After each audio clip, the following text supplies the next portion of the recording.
particularly with respect to community development block grant. The city has been working closely with my office in the last couple of years to try to really look at specific neighborhoods to revitalize and to develop what is commonly called a neighborhood revitalization strategy. And they are using some of the community development funding for that, and some of the neighborhood stabilization program funds that were awarded to really address those specific neighborhoods that are viable for redevelopment and revitalization. By targeting these neighborhoods and setting some benchmarks and some strategies for those areas, it gives the Louisville officials a greater flexibility in the use of those funding.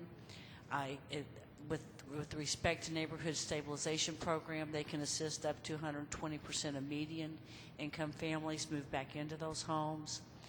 And it's an opportunity for revitalization. And I know that there's been a lot more effort at targeting their resources rather than spreading them around, and really targeting them to make a larger visible impact.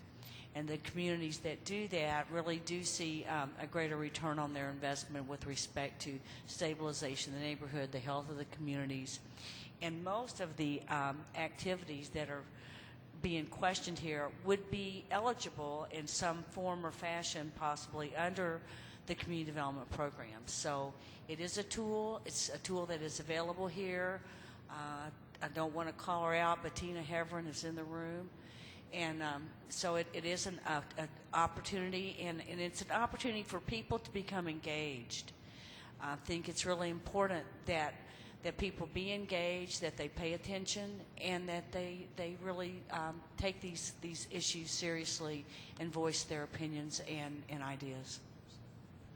There are also fact sheets at the back from the HUD office and from the FTA. So great. Ms. Keller, you wanted to I just weigh wanted in. to add that EPA has access through, I guess, provides funding for communities through, as many of you know, the brownfields cleanups funds and assessment grants, and those are really working well with some of our partners. We're finding that in this reinvigorated era, I guess, of collaboration, that we're learning by working and talking with the other federal agencies a lot more creative ways of doing things, how our funding can fit together, how we could consider other elements that might not have been thought about before. And I think that's one of the most encouraging things I'm seeing right now working at the Atlanta Regional Office. We have a group of interagency, a team of, in fact, we're including Department of Labor and as well as CDC very closely in that, and the other agencies that are part of this. Well, we started working on this through the American Recovery and Reinvestment Act, and we've had a lot of opportunities to get to know what each other does. And so to me, even though it's not as widely heralded as some of the other aspects of this partnering, we're finding that we didn't know what each other had in terms of potential, I don't know, ways of linking up, what programs each of the agencies had, because as many of you know in your own jobs, you get to know what you do, but you often don't know what your next door neighbor does, or somebody down the street, or somebody that you see at church but you don't talk about business with. So that's one thing. And the brownfields funding is really, I think, well suited for that kind of collaboration with HUD and with the transportation folks, because not only does it help revitalize an area through setting up potential cleanups, but it also has job training components, and we're talking about that in some areas around Atlanta that are kind of in a, I guess, downward spiral. They've been in decline for a while. There was probably a lot more manufacturing at one point, but now many of those areas and industries have closed.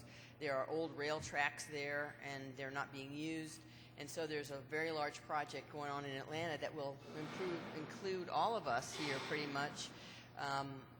And I'm sure that this partnership is going to facilitate it. It's around the Atlanta Beltline. It's an internal ring that we're going to be developing. It came about from one of the metropolitan planning organizations and a graduate student about 10 years ago.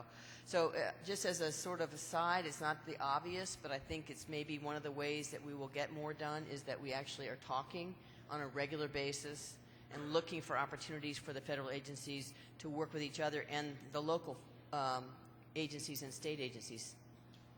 Mr. Cheatham? Well, let me just add a little bit to that in terms of the transportation side of it and from federal highways. And the funding program there is a surface transportation program, and that particular pool of money, and I think Kentucky got something like about 109, a portion was around 132 million or so. But those funds are flexible. In other words, if you want to, let's say there's a corridor revitalization, working with our partners and whatever, and obviously you can take that, and if you wanted to move those funds, let's say some people transfer dollars in terms of transit.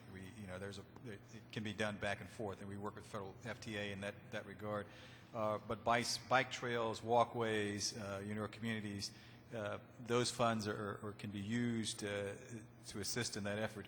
And certainly the big corridors that might be a major corridor that you're trying to revitalize, and if it's on the federally highway system, obviously that opens the door, particularly if it's on the national highway system, and federally, it opens the door to even another pool of money that the state gets in terms of around, I think Kentucky got something like about 140 million in NHS dollars, a little over that, and including, so there are funding ways to do this and the mechanisms to make that all happen.